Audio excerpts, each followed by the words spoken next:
नमस्कार व्यूअर्स, मैं हूं अमीश देवगन और आप देख रहे हैं इस समय कर्नाटक और यूपी के जो निकाय चुनाव के नतीजे आए हैं उस पर हमारी स्पेशल और बड़ी कवरेज। हिमाचल प्रदेश के बाद दक्षिण का द्वार कहे जाने वाले कर्नाटक से भी बीजेपी की विदाई हो गई है। 125 से ज्यादा सीटें जीतकर कांग्रेस ने अपना दमखम दोनों दिखा दिया है। खुद को किंग मेकर के तौर पर देख रही जेडीएस का सपना भी चकनाचूर हो गया है। लेकिन मुद्दा यह है कि क्या इस नतीजे को 2024 का ट्रेलर माना जा सकता है, क्योंकि कर्नाटक की जीत के तुरंत बाद कांग्रेस के तमाम आला नेता यह कहने लगे हैं कि कर्नाटक से जीत की शुरुआत हो चुकी है और अब 2024 में मोदी की हार निश्चित है। सिद्धरामैया ने तो 2024 में प्रधानमंत्री पद के लिए राहुल गांधी की नाम की दावेदारी भी पेश कर डाली है। लेकिन सवाल यह है कि क्या कर्नाटक की जीत से कांग्रेस ओवर कॉन्फिडेंस में आ गई है, क्योंकि इतिहास खंगाले तो कुछ और भी कहानी दिखाई देती है। व्यूअर्स, साल 2018 याद करिए, राजस्थान, मध्य प्रदेश और छत्तीसगढ़ में कांग्रेस में सत्ता में आई, लेकिन इसके चंद महीनों बाद हुए लोकसभा चुनाव में इन्हीं राज्यों में कांग्रेस पार्टी का सुपड़ा साफ भी हो गया था। तो अगले 1 घंटे इसी मुद्दे पर होगा सबसे बड़ा सियासी मंथन, सबसे बड़ा सियासी चिंतन, क्योंकि दिल्ली का रास्ता यूपी से जाता है, जहां बीजेपी का डंका बज रहा है व्यूअर्स, और भारतीय जनता पार्टी को वहां नगर निकाय चुनावों में, नगर निगम चुनावों में जोरदार जीत मिली है और समाजवादी पार्टी का मेयर इलेक्शन के अंदर खाता तक नहीं खुला है। और आज इसी पर होगा सबसे बड़ा शो। पार्टी कर्नाटक में गरीबों के साथ खड़ी हुई, हम गरीबों के मुद्दों पर लड़े और मुझे सबसे अच्छी बात यह लगी कि हमने नफरत से, गलत शब्दों से यह लड़ाई नहीं लड़ी। हमने मोहब्बत से, प्यार से, दिल खोल के ये लड़ाई लड़ी और कर्नाटक की जनता ने हमें दिखाया, कर्नाटक में नफरत की बाजार बंद हुई है, मोहब्बत की दुकानें खुली हैं। बीजेपी ने बस पूरे स्टेट को गलत तरीके से सरकार तोड़ के लिया पहले, और उसके बाद मतलब कि उनके कोई भी वादे पूरे नहीं हुए और खाली करप्शन हुए। और वही चीज़ जो लोगों की इश्यूज थे, जो उनकी सुनवाई नहीं हुई थी, मेरे परिवार ने उनके आवाज बुलंद किए। और इस समय मेरे साथ सबसे पहले बातचीत के लिए जुड़ रहे हैं रॉबर्ट वाड्रा, इस समय एक्सक्लूसिव। सीधा मैं उनका रुख कर सकता हूं। रॉबर्ट जी, आपका अभिनंदन है इस कार्यक्रम के अंदर। मेरा सीधा सवाल है आपसे, एक बड़ी जीत कांग्रेस पार्टी को मिली है, क्या आपको लगता है क्या 2 बड़े फैक्टर काम करे हैं कर्नाटक के रिजल्ट्स में? मैं पहले तो कर्नाटका के सारे लोगों को धन्यवाद देता हूं और मैं मुबारकबाद भी देता हूं कि उन्होंने भारी बहुमत से कांग्रेस को जिताया, जिसके लिए बहुत एक चीज स्पष्ट है कि कोई हॉर्स ट्रेडिंग या कोई अलग चीज मैं कहूंगा ऐसे नहीं हो सकती है। ये सरकार मजबूत है, भारी बहुमत से जीती है और उनके हित में जो भी वायदे हैं वो पूरे होंगे। और काफी हमारे जो कांग्रेस के कार्यकर्ता हैं उन्होंने बहुत मेहनत की, जितने नेता हैं उन्होंने बहुत प्रचार किया और राहुल और प्रियंका ने भी काफी प्रचार किया, जिसके वजह से जो भी उनके वादे उन्होंने बोले हैं, मुझे पक्का पता है वो वादे उन लोगों के लिए कर्नाटका में पूरे करेंगे। 2024 की भी कहानी यहां से शुरू हो गई है। मैं आपसे जानना चाहता हूं क्या साल 2024 में, क्योंकि जैसा सिद्धरामैया कह रहे हैं कि अब राहुल गांधी प्रधानमंत्री के प्रबल दावेदार हो गए हैं और 2024 में वही प्रधानमंत्री बन जाएंगे, क्या आप उनकी बात से सहमत हैं? मैं ये जीत को बड़ी चीज मानता हूं और जिस तरीके से बीजेपी ने सरकार को तोड़ के वहां सरकार चलाने की कोशिश की और उन्होंने भ्रष्टाचार ज्यादा बढ़ा, मतलब महिला की सुरक्षा ज्यादा बढ़ी और बेरोजगारी वहां बहुत ज्यादा थी।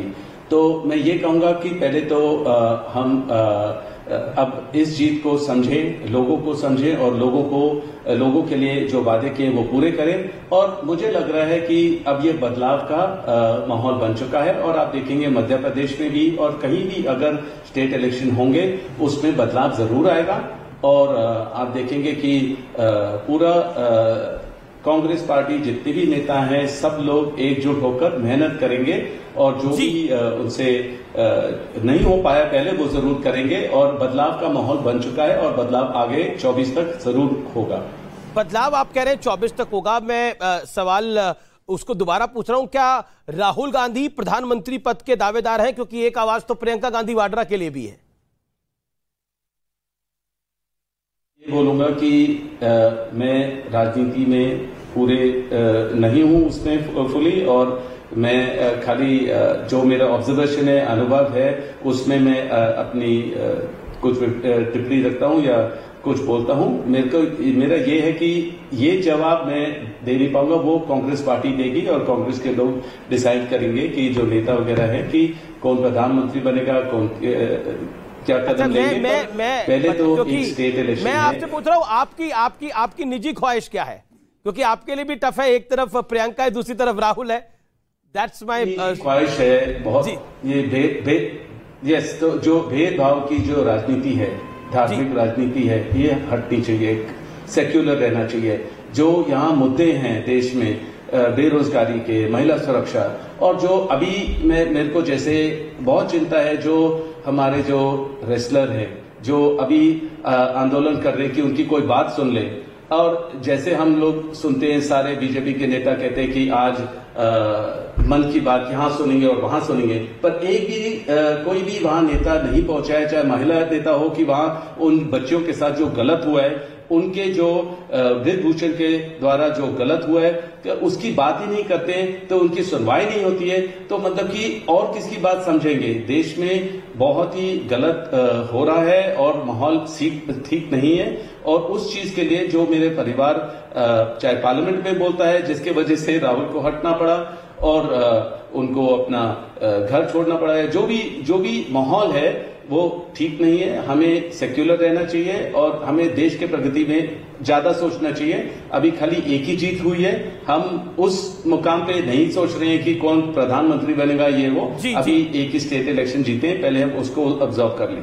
जी, एक और सवाल, आपने बोला कि देश में बहुत नफरत का माहौल है, राहुल जी ने भी इसी बात को बोला था। मैं आपसे जानना चाह रहा हूं कि क्या आपको लगता है कि नरेंद्र मोदी की काट कांग्रेस पार्टी के पास है, खासतौर पर लोकसभा चुनावों के मद्देनजर? क्योंकि हमने लास्ट टाइम भी देखा था, 2018 में विधानसभा चुनाव कांग्रेस पार्टी जीती थी, लेकिन 19 में मोदी जी की जोरदार जीत हुई थी 300 प्लस सीटों के साथ।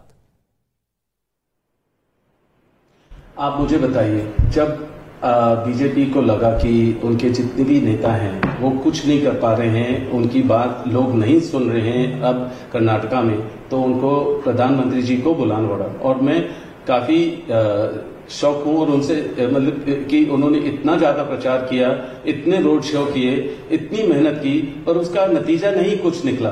तो ये जो है माहौल बदल गया है, लोग परेशान हैं। जितनी भी आप एजेंसियों को इस्तेमाल करोगे या परेशान करोगे और आप लोगों के हित में नहीं सोचोगे, उनकी सुनवाई नहीं होगी, तो ऐसे जो नतीजे ये जवाब मिलता है लोगों के द्वारा जब इलेक्शन होता है, ये आपको सब स्टेट में दिखेगा, क्योंकि माहौल बदल गया है और ठीक नहीं है, नफरत है और जो भी है सामने दिखाई दे रहा है। हमें जो रियल मुद्दे हैं बेरोजगारी के और महिला की सुरक्षा के लिए, इनके बारे में ज्यादा देखना चाहिए। और जैसे जहां आप मणिपुर में देखेंगे मौतें हुई, वहां उसके बारे में कोई जिक्र ही नहीं हुआ है।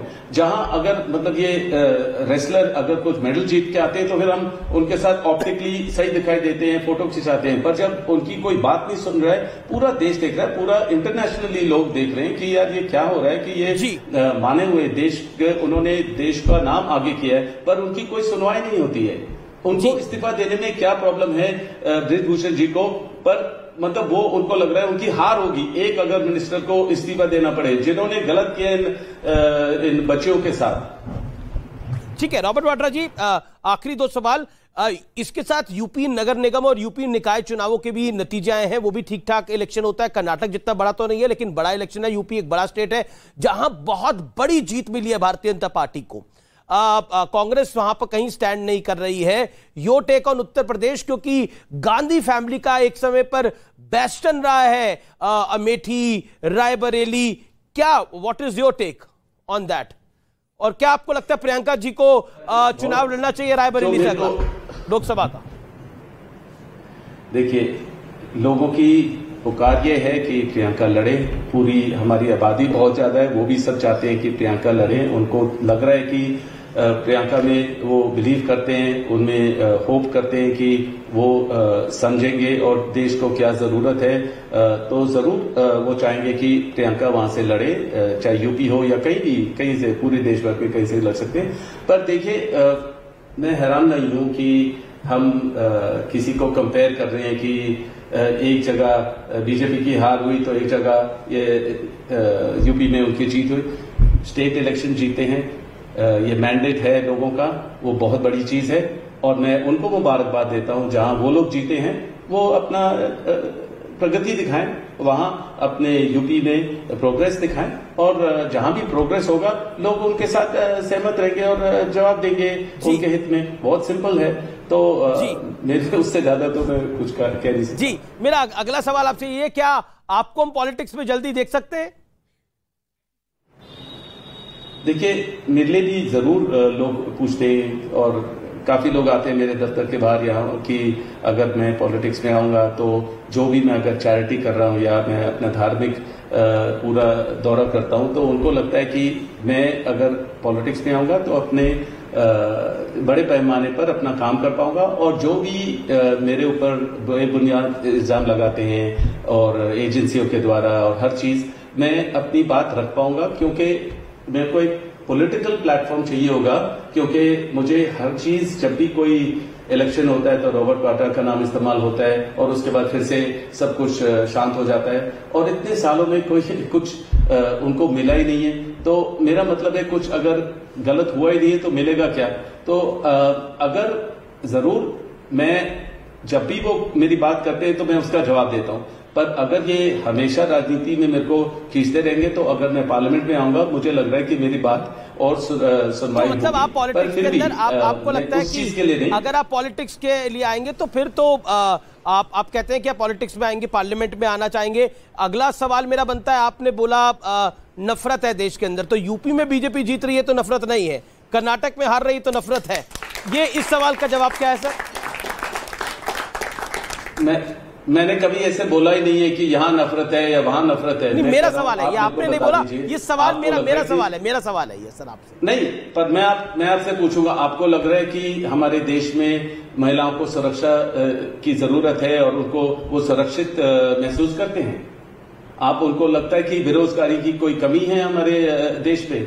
तो मतलब कि मैं देश भर की बात कर रहा हूं। मुझे कोई इंटरेस्ट नहीं है कि एक स्टेट में जीत है और एक स्टेट में हार है। हमें ये हार जीत की बात नहीं होनी चाहिए। हमें देश के हित में, हमें सेक्युलर के हित में, हमें मतलब कि देश के लोगों के लिए कुछ बात करनी चाहिए और हार जीत की कोई ईगो इशू नहीं होना चाहिए। हम अब पार्टी लाइन्स की बात करनी चाहिए।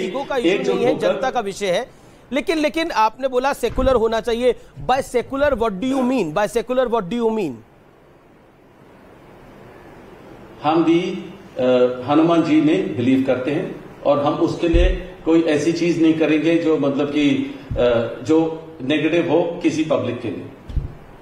जी, बहुत बहुत शुक्रिया आपका, हमें अपना समय देने के लिए, अपनी राय रखने के लिए, अपनी बात रखने के लिए आपको बहुत बहुत शुक्रिया और एक बार फिर आपको बहुत बहुत शुभकामनाएं। आपको बड़ी जीत मिली है कर्नाटक के अंदर और आचार्य प्रमोद कृष्णम आपके नेता हमारे साथ है, वो भी आपको बधाई देना चाह रहे हैं, कुछ कहना चाह रहे हैं आपसे। वो आचार्य प्रमोद कृष्णम आप ही के नेता हैं, वो कुछ कहना चाह रहे हैं आचार्य जी।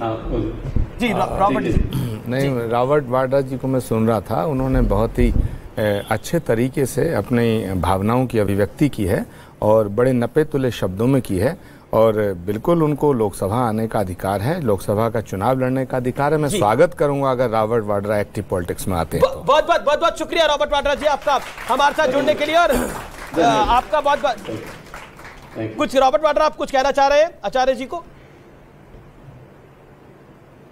मैं धन्यवाद देता हूं और सही समय पे अगर लोगों को लगेगा कि मैं कुछ बदलाव ला सकता हूं, कोई उनके क्षेत्र में कुछ प्रगति कर सकता हूं और अगर फैमिलीज अगर मेरा परिवार उसमें शामिल है, मतलब वो खुश होते हैं, तो मैं जरूर वो कदम लूंगा। धन्यवाद जी। शुक्रिया, शुक्रिया आपका बहुत बहुत हमारे साथ जुड़ने के लिए।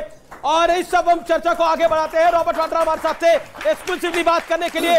उनका कहना है कि